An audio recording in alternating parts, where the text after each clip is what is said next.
നമസ്കാരം. മീരാസ് ഫ്ലേവർ സ്റ്റുഡിയോയുടെ പുതിയൊരു എപ്പിസോഡിലേക്ക് എല്ലാവർക്കും സ്വാഗതം.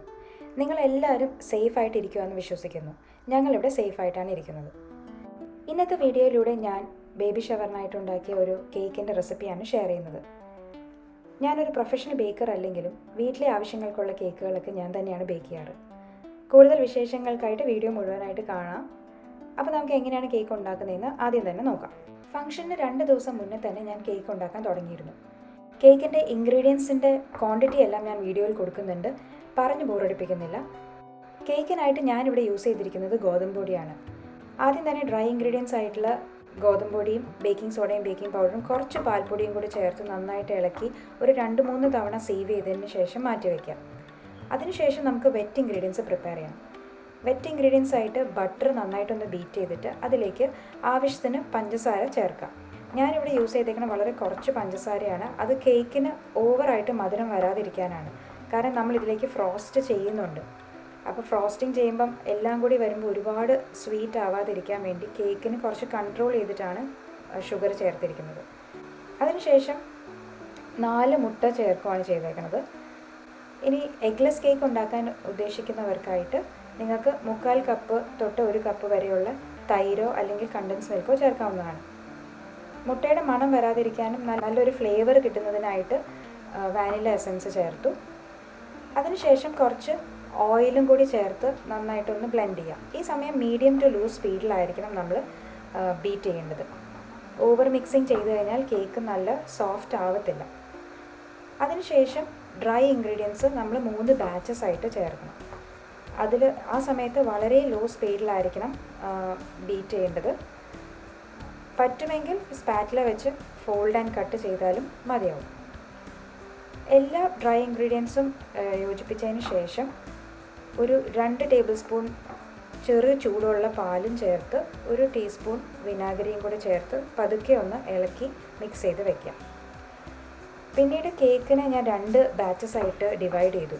ഇവിടെ ജെൻഡർ അൺറിവീൽ ചെയ്യുന്ന ഒരു ബേബി ഷവർ കേക്കാണ് ഉണ്ടാക്കാൻ ഉദ്ദേശിച്ചത്. അപ്പം ബ്ലൂവും പിങ്കും 2 കോമ്പിനേഷൻ വരുന്ന ഒരു കേക്ക് ഉണ്ടാക്കുന്ന പോലെ ഒന്ന് ആലോചിച്ചു.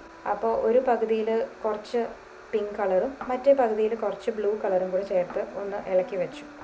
എന്നിട്ട് ഞാനിത് 3 സെപ്പറേറ്റ് കേക്ക് ടിന്നിലായിട്ടാണ് ബേക്ക് ചെയ്തെടുത്തത്. അപ്പോൾ 3 ടിന്നിൽ ആദ്യം ഞാൻ ഉദ്ദേശിച്ചത് പിങ്ക് ബ്ലൂ അങ്ങനെ ഒരു കോമ്പിനേഷനായിട്ട് സെപ്പറേറ്റ് ചെയ്യാമെന്നായിരുന്നു. പിന്നീട് ഞാൻ ഡിവൈഡ് ചെയ്തതിൽ ഈക്വൽ ആവാത്തതുകൊണ്ട് ഞാൻ പിന്നെ ഒരു മാർബിൾ കേക്കിൻ്റെ രീതിയിലേക്കായിട്ട് മാറ്റി. അപ്പം കുറച്ച് 3 ടിന്നിലായിട്ടും ഇങ്ങനെ മിക്സ് ചെയ്ത് പിങ്കും ബ്ലൂവും ഇട്ടതിന് ശേഷം ഒരു സ്ക്വയർ വെച്ചിട്ട് ഒന്ന് വരച്ചു. എന്നിട്ട് 180 ഡിഗ്രി സെൽഷ്യസിൽ 10 മിനിറ്റ് പ്രീഹീറ്റ് ചെയ്ത ഓവനിലേക്ക് 35 to 45 മിനിറ്റ്സ് വരെ ബേക്ക് ചെയ്യാൻ വയ്ക്കണം. കേക്ക് ബേക്ക് ചെയ്യുന്ന സമയം കൊണ്ട് ഫ്രോസ്റ്റിങ്ങിന് ആവശ്യമുള്ള ഷുഗർ സിറപ്പും ചോക്ലേറ്റ് ഗനാഷും പ്രിപ്പയർ ചെയ്യാം. ചോക്ലേറ്റ് ഗനാഷിൽ ഞാൻ ആവശ്യമുള്ള 2 കളറും ചേർത്തിട്ട് നന്നായിട്ട് അരിച്ച് ചൂടാറാനായിട്ട് മാറ്റി വെച്ചിരിക്കുകയാണ്. ഏകദേശം 35 മിനിറ്റ് കഴിഞ്ഞപ്പോൾ തന്നെ എനിക്കിവിടെ കേക്ക് റെഡിയായി കിട്ടി. നന്നായിട്ട് ചൂടാറിയതിന് ശേഷം കേക്ക് ടിന്നിൽ നിന്ന് സെപ്പറേറ്റ് ചെയ്തു.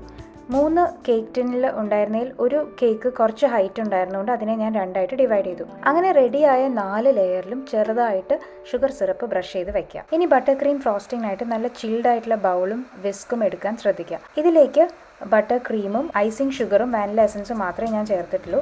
ഐസിങ് ഷുഗർ അധികം എടുത്തിട്ടില്ല, അതുകൊണ്ട് ക്രീം ഒരുപാട് മധുരമായിരിക്കില്ല. നല്ല ഹൈ സ്പീഡിൽ തന്നെ 8 മുതൽ 10 മിനിറ്റ് വരെ ബീറ്റ് ചെയ്യുമ്പോൾ ഈ ഒരു കൺസിസ്റ്റൻസിയിൽ ക്രീം റെഡിയായി കിട്ടും. അതിനുശേഷം നമുക്ക് കേക്കിന് സെറ്റ് ചെയ്യണം. ഒരു കേക്ക് ബോർഡിലേക്ക് കേക്കിൻ്റെ ഫസ്റ്റ് ലെയർ വെച്ചതിന് ശേഷം അതിലേക്ക് ഷുഗർ സിറപ്പ് ബ്രഷ് ചെയ്യാം. എന്നിട്ട് ഇതുപോലെ ബട്ടർ പേപ്പർ അടിയിൽ വെച്ച് കഴിഞ്ഞാൽ കേക്ക് ബോർഡ് വളരെ നീറ്റായിട്ട് തന്നെ ഇരിക്കും. ഇനി ഈ സെയിം പ്രോസസ്സ് തന്നെ ബാക്കി ലെയേഴ്സും പ്ലേസ് ചെയ്തിട്ട് ചെയ്യണം. ഏറ്റവും 4th ലെയർ പ്ലേസ് ചെയ്തതിന് ശേഷം ഒരു ക്രം കോട്ടിംഗ് ആയിട്ട് ചെറിയൊരു ലെയർ പോലെ കേക്ക് ക്രീം ഇട്ടതിന് ശേഷം നമ്മൾ 1 മണിക്കൂറെങ്കിലും ഫ്രിഡ്ജിൽ ഒന്ന് തണുക്കാനായിട്ട് മാറ്റി വയ്ക്കണം. അല്ലെങ്കിൽ ഒരു 20 മിനിറ്റ് ഫ്രീസറിൽ വെച്ചാലും മതിയാവും. ക്രം കോട്ടിംഗ് ചെയ്ത് ഒന്ന് തണുത്തതിന് ശേഷം വേണം അടുത്ത ലെയർ കോട്ട് ചെയ്യാനും. പിന്നെ എന്തെങ്കിലും ഡിസൈനുകൾ നമുക്ക് ഇഷ്ടമുള്ള ഡിസൈനുകൾ ചെയ്യാവുന്നതുമാണ്. ഇതിന് ശേഷം ഞാൻ ഇതിലേക്ക് ചോക്ലേറ്റ് ഗനാഷ് ജസ്റ്റ് ഒരു ബോർഡർ പോലെ 2 കളറും കൊടുത്തിട്ടുണ്ട്. ബ്ലൂവും പിങ്കും തീമും മാത്രമേ ഞാനിതിൽ യൂസ് ചെയ്തിട്ടുള്ളൂ. പിന്നെ കുറച്ച് പിങ്ക് ആൻഡ് ബ്ലൂ ക്രീം വെച്ചിട്ട് ഓൾട്ടർനേറ്റ് ആയിട്ട് ഫ്ലവേഴ്സ് വരച്ചു. അതിനുശേഷം കുറച്ച് സ്പ്രിങ്കിൾസ് അവിടെ ഇവിടെയൊക്കെ ആയിട്ട് ഇട്ടു. പിന്നെ ബേബി ഷവർ തീം സപ്പോർട്ട് ചെയ്യുന്ന കുറച്ച് ടോപ്പേഴ്സും പ്ലേസ് ചെയ്തു. അങ്ങനെ ബേബി ഷവർ തീമായിട്ടുള്ള ഫ്രോസ്റ്റഡ് കേക്ക് ഇവിടെ റെഡിയായി. നിങ്ങൾ ഫംഗ്ഷന് ഒരു ദിവസം മുന്നേ എങ്കിലും ഇത് റെഡിയാക്കണം. എന്നിട്ട് ഇതുപോലെ ക്ലോസ് ചെയ്തിട്ട് വേണം ഫ്രിഡ്ജിൽ സൂക്ഷിക്കാൻ. അപ്പോൾ ഡ്രൈ ആവാതെ ഇരിക്കും. ഇത് ഞങ്ങളുടെ ഫ്രണ്ട്സായ ഐശ്വര്യയുടെയും രാഹുലിൻ്റെയും ബേബി ഷവറിന് വേണ്ടി ഞാൻ ഉണ്ടാക്കി കൊടുത്ത ഒരു കേക്കായിരുന്നു. അവിടെ വന്നിട്ടുള്ള എല്ലാവർക്കും ഇഷ്ടപ്പെട്ടിരുന്നു. ഇത് വീറ്റാണെന്ന് പറഞ്ഞപ്പോഴാണ് അവർ അറിയുന്നത്. ഈ അവസരത്തിൽ രാഹുലിനും ഐശ്വര്യയ്ക്കും ഞങ്ങളുടെ വക ഒരു വലിയ കൺഗ്രാറ്റ്സ്. അതോടൊപ്പം എല്ലാ അമ്മമാർക്കും ഈ അവസരത്തിൽ ഒരു ഹാപ്പി മദേഴ്സ് ഡേ ആശംസിക്കുന്നു. വീണ്ടും മറ്റൊരു വീഡിയോയുമായി കാണുന്നത് വരെ it's Meera signing off. Thank you.